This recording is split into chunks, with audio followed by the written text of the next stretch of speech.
Senator Ned Nwoko has been pushing for the creation of Anioma State for quite some time now, and he seems to be getting his way towards achieving that goal of Anioma State creation. However, while he is trying to add Anioma State to the southeast is what I don't understand. Is it thinking that it will be better and faster for the president to respond to that creation to pacify the southeast? Or what exactly is his goal? Thanks so much, distinguished, for joining us tonight. Thank you. Interestingly, you've had a long list of, it does look like some of the motions and bills that you have moved on the floor is sometimes what a federal lawmaker will move in 4 years. I mean, or more, or 2 terms, but you've done that. I'm quite interested in the relevance of some of these bills to our present situation. Interestingly, you and your colleagues screened and grilled the man to replace Bertredu.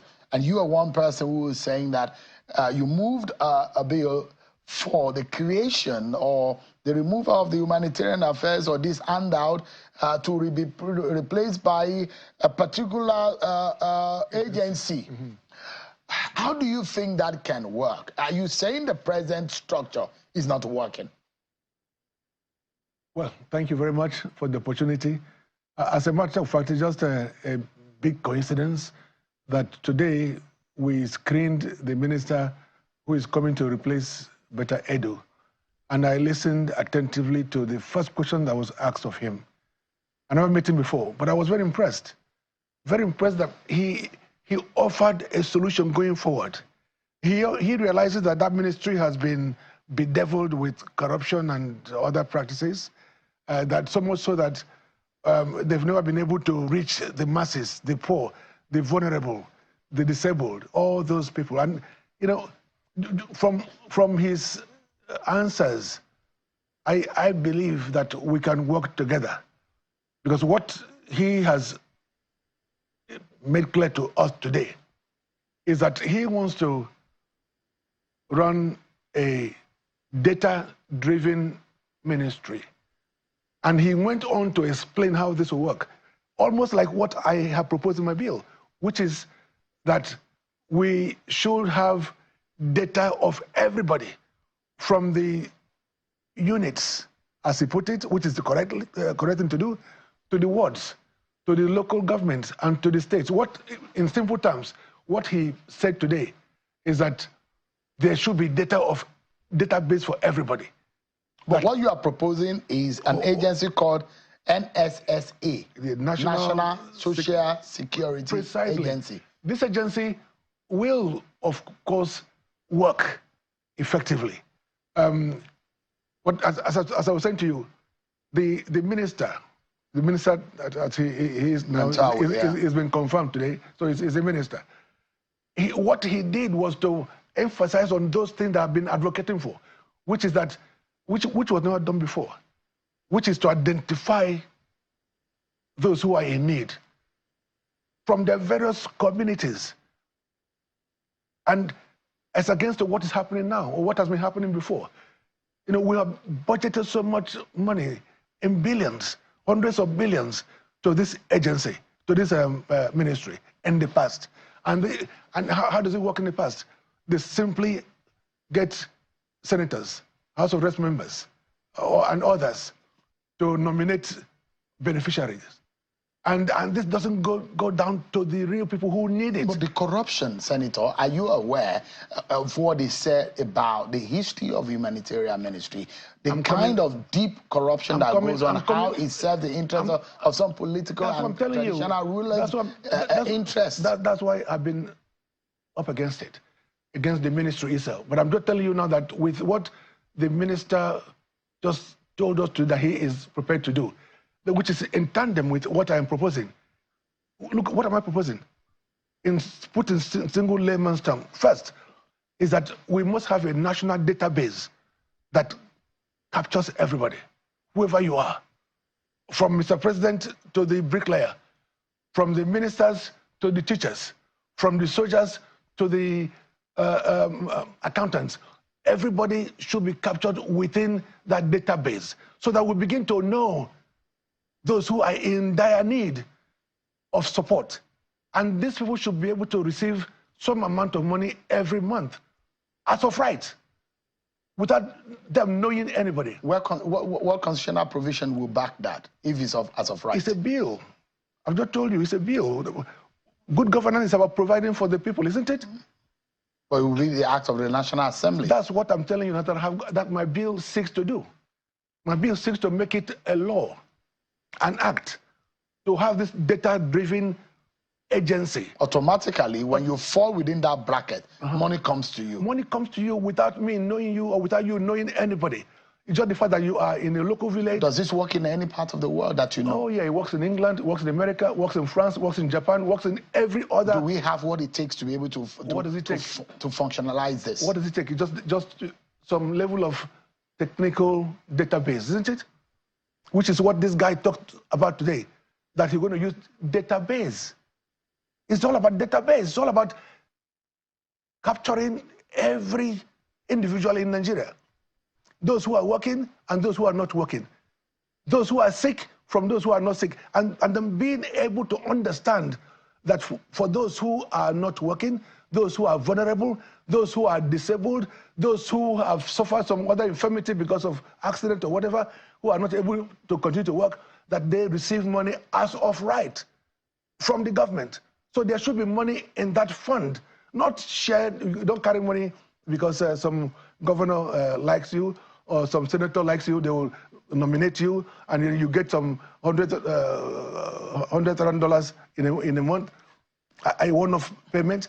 All I'm saying is that the system has to be transparent. So what we have now is a failure. Oh, it is. There is no transparency, no accountability. There is none. There is none. So people don't.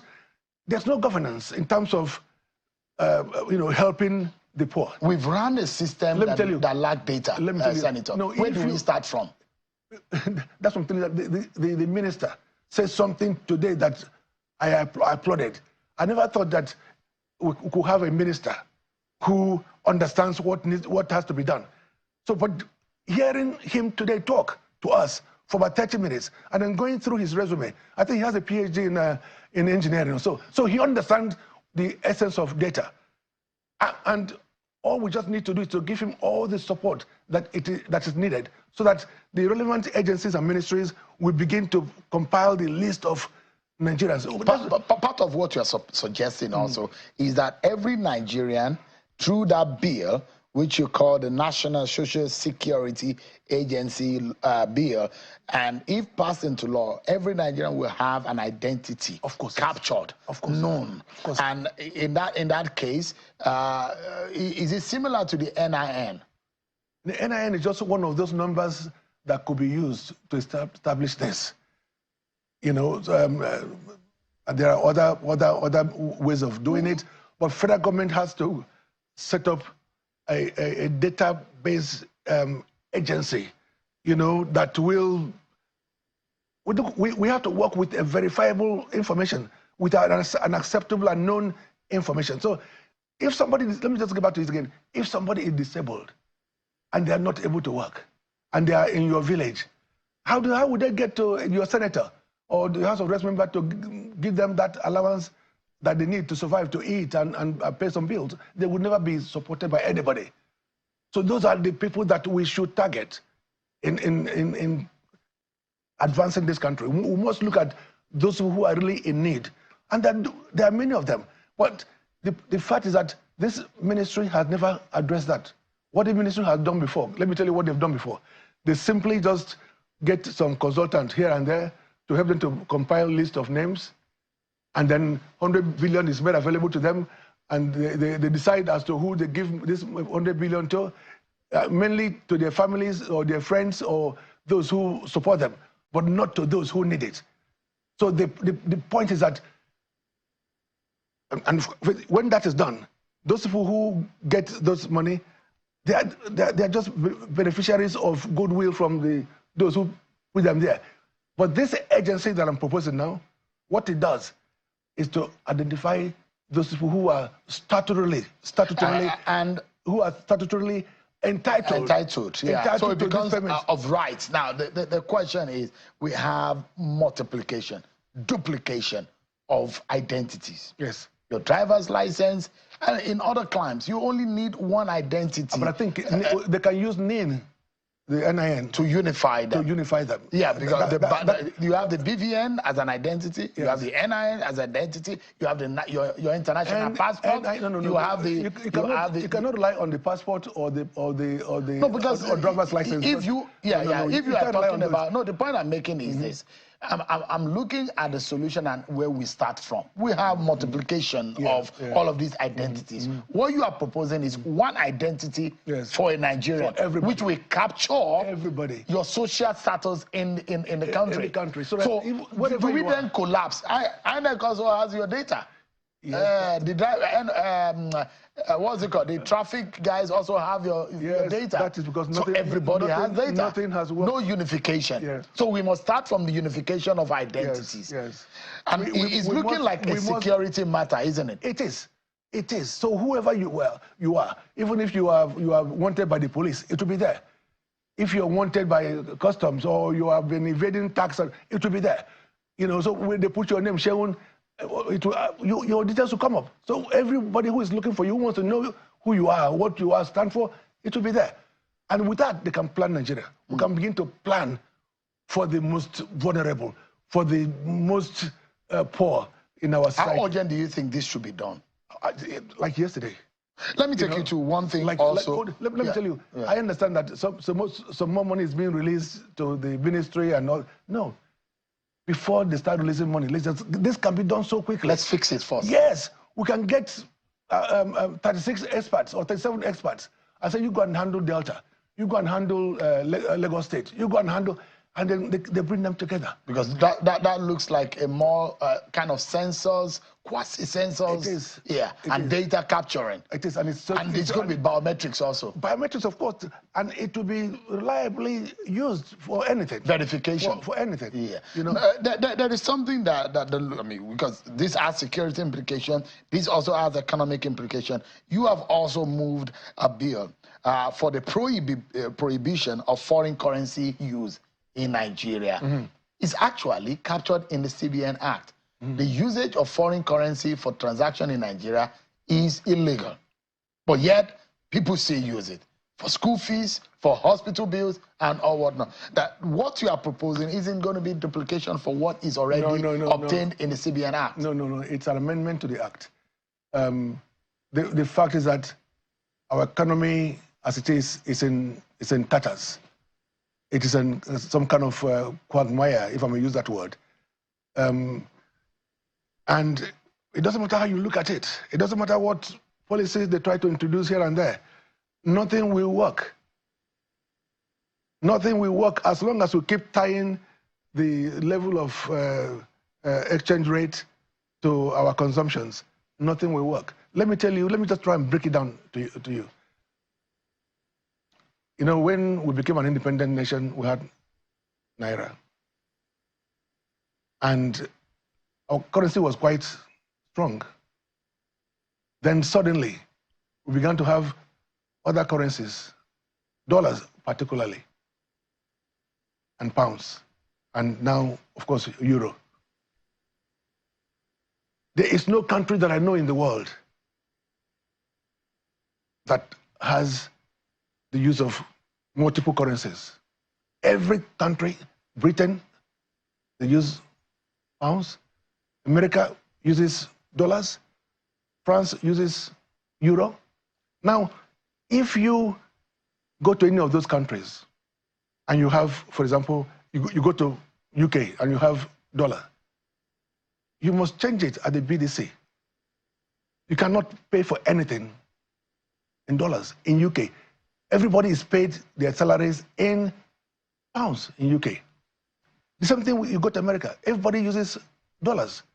So for this to work, assuming that we agree, all of us agree that we should prohibit the use of foreign currency in Nigeria, what it means that if somebody is coming to buy oil or buy gas or buy gold in Nigeria, they'll be required to use only Naira as form of transaction. Yes. So if they're coming from UK, for example, what they must do is to look for naira. So that they can transact. They can transact. Because they know they cannot use any other currency. So they must look for There are naira. those who will say that it's Listen to me, please. Is execution of it. No. That law is also in effect. No. Let me just give you complete with the examples. So if they want to transact with another currency in Nigeria, they cannot. So they must look for naira. Currently, nobody looks for naira because we have made it so easy for them to transact with other currencies. Do you understand it? There's no obligation for them to look for any other currency other than their own.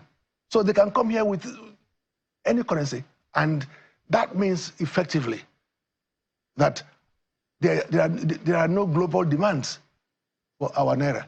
So given the scenario, if this law is passed, what it means that anybody who needs to transact with Nigeria must use foreign, naira. Must use naira. So there will be a demand or demands for naira in those countries. Do you understand that? It means that when there's demand for naira, what happens to it? There will be a rise in the value of naira. Because currently there's no demand for naira anywhere.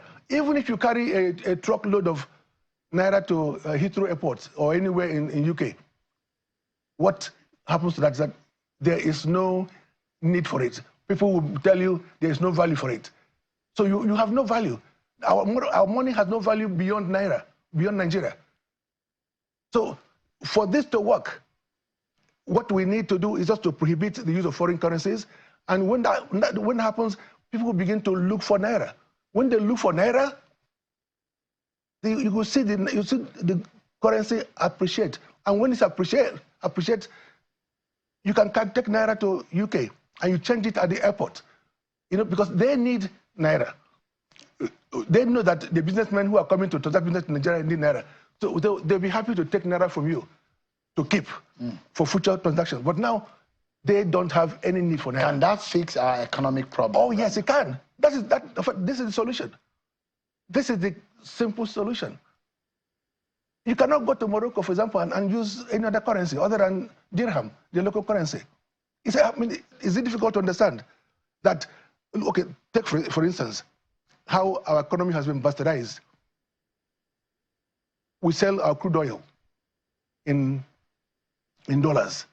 Then CBN takes this crude oil and will sell it to some speculators. Then you have what they call parallel market. Some official, the other one unofficial, involving dollars. Parallel market has to do with dollars, isn't it? So why do you need a parallel market in your own country? Why would you need to subject your own currency to this humiliation where you're allowing the other currencies to box into a corner?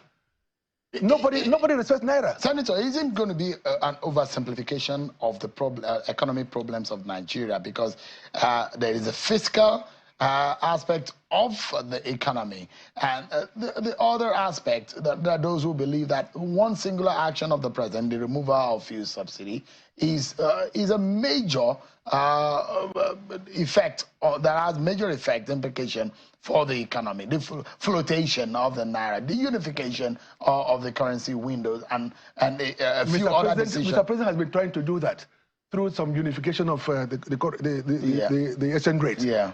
That's one step in the right direction. He has also taken another step based on something that I have been advocating for, which is that anybody who wants to buy crude oil must pay for it in naira. In naira. I've been talking about this. So the EFCs, for example, they've also said that you can't transact, some other businesses in Nigeria with naira, but it has to be a wholesome approach. Now, as I said to you before, foreign workers in Nigeria, all foreign workers in Nigeria are paid in what? In foreign currencies. Why on Nigerian soil? On Nigerian soil. That is discriminatory. That is unacceptable. Because as I said, if you go to other current countries, in France, it doesn't matter who you are. You are paid in euro. Again, you go to UK, you are paid in pounds. It doesn't matter what work you do. You go to to America, you are paid in dollars. So it doesn't matter who you are. So we must unify our currency. We must seek to protect our currency. And this is something that has to be done with the prohibition of the use of other currencies. Just take, for example, most people have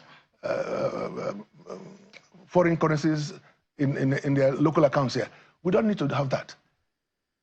That also has to be prohibited. All these people who have you will know that this is the biggest problem we have. It is not oversimplification. It is the fact that when you stop the use of other currencies and also stop the importation of goods, then you begin to promote local. Did you hear what Dangote said yesterday? Let me finish, please. You start to protect local companies, local industries, local manufacturers, local producers. But you must take a step in doing this. I know some people say, but how can you prohibit everything?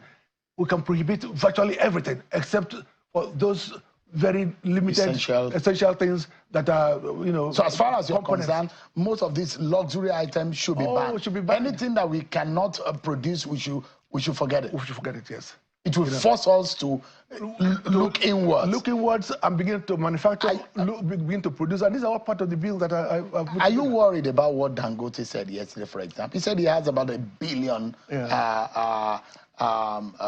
worth of fuel, refined product in his storage. And he was begging the marketers, NNPCL, that they should patronize him. Does it bother you? It does. There's just one single solution to that.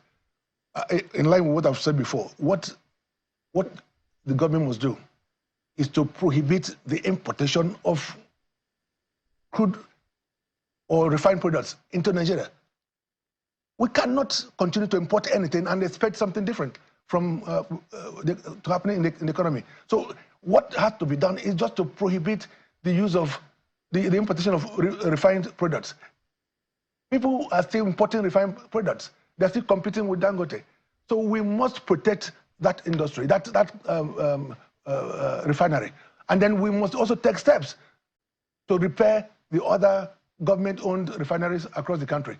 We have no reason whatsoever. This is the only country that's oil and gas producing that's importing refined products.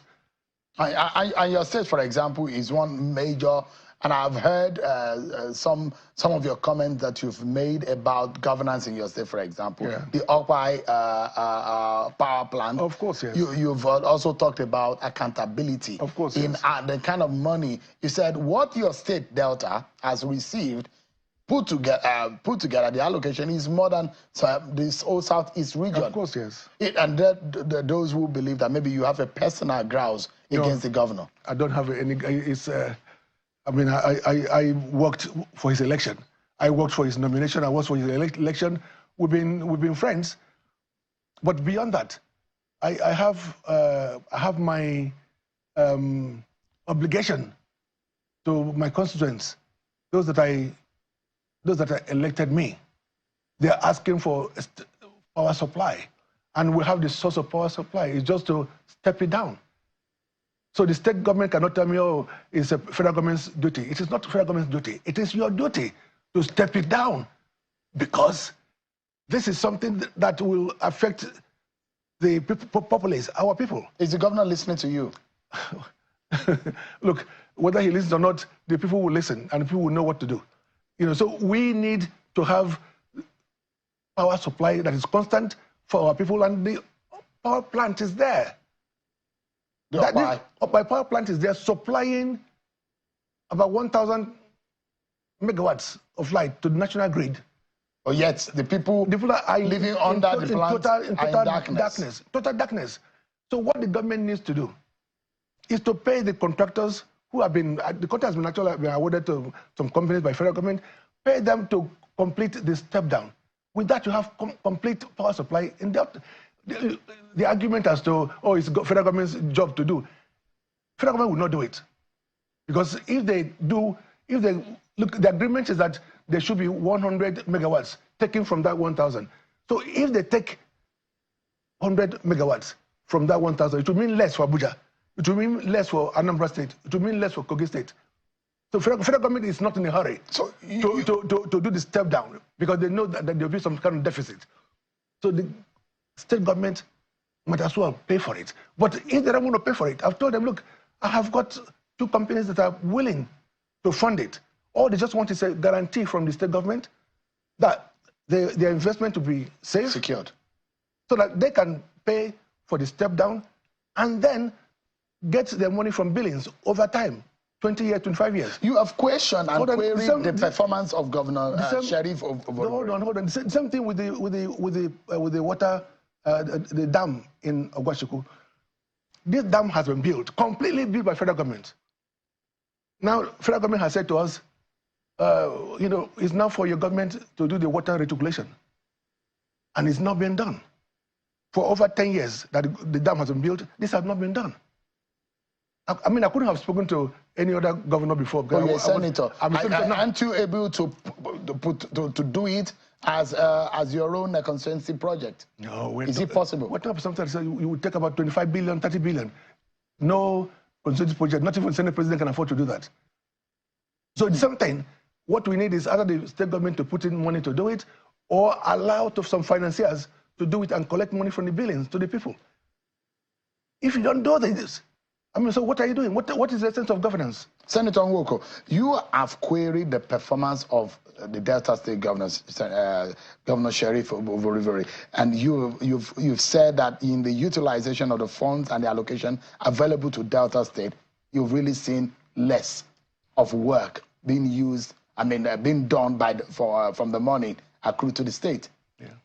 Are you able to validly substantiate your claim? See, it's very simple. It's very simple. Before I went public on this, the governors people have gone public to say that the state was owing some hundreds of billions of naira, and that the governor has been able to pay about just about less than 200 billion out of it. So it's in the public, like everybody knows. His media people have gone out to say this anyway, that that the state has a huge debt profile, and that they are paying so much, they pay so much, and that they continue to service that debt. So, but that is not my problem, because every government can borrow. If they have such revenue every month from the foundation account, and so much of it goes towards servicing of these loans, it does not stop them from borrowing to meet the needs of the people.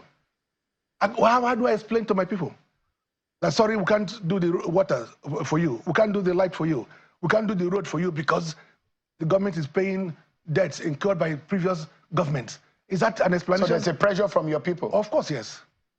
And you are also asking for the creation of Anioma State. Yeah. Is that possible? It is very possible. How? Wow. What is the need? Well, the need is for self-determination. Let me tell you this. I represent 9 local government areas. My constituency is made up of 9 local government areas. Out of these 9 local government areas, 6 of them are oil and gas producing. We are predominantly an agricultural agrarian people, and but of course some of it have been devastated through oil and oil pollutions. But to have a state is something that our ancestors, our people have been clamoring for over 50 years. We are the Aniomas, are Igbos, largely Igbos. So you want to be the 6th Southeast state? We will be the 6th Igbo state. Because, I mean, we're getting the support from Southeast. The fact is that federal government is going to create one state. They will create one state. But that one state to be created to assuage the Igbos because they've been marginalized, as you know. Southeast is the only part of Nigeria. How? Of course, yeah. Look, you're talking as if you're not part of Nigeria. Southeast is the only zone that has 5 states. Others have 6 states, except Northwest that has 7. You don't call that being marginalized, isn't it? Why? How do you determine? So if Anioma State come on stream, that will erase that. And if you also listen to the youths who are killing and maiming, what are they clamoring for? Those who are in IPOB or ESN and the rest of them, what are they clamoring for? What are their outcries? They're talking about being marginalized. And one of those areas of being marginalized is that they have fewer states than others. So if we are on the other side, the Igbos on the other side of the river, what they call us Bendel Igbos or Western Igbos, if we also have a state that could become the sixth state of Southeast, or even if it's going to be 7 states in South, at least the fact is that the average Igbo person will feel, okay, something is being done for us. All right. Senator, we are totally out of time, but there is a controversial bill that you have moved for every Nigerian to be able to carry arms. America is suffering from that particular policy. And now Senator Nwoko is clamoring for the problem, the age-long disaster happening in the United States to be localized here in Nigeria. We just have 30 seconds. Do you still think that that's to solve our security problem? Oh, it will. It will. Look, let me tell you this.